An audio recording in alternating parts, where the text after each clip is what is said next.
السلام علیکم ورحمۃ اللہ وبرکاتہ۔ جناب، کیا آپ جانتے ہیں کہ قرآن مجید کے اندر کل کتنے حروف ہیں اور ان حروف کے پڑھنے سے کل کتنی نیکیاں ملیں گی؟ تو آئیے جانتے ہیں۔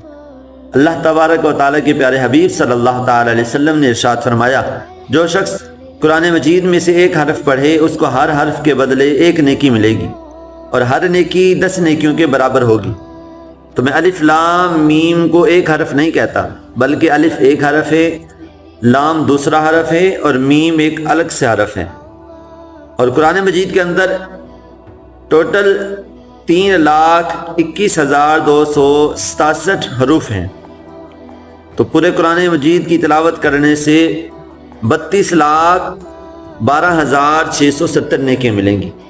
اللہ تبارک و تعالی ہمیں قرآن پاک کی تلاوت کرنے کی توفیق عطا فرمائے۔ اللہ تعالیٰ آپ کو اور آپ کے اہل خانہ کو شاد و آباد رکھے۔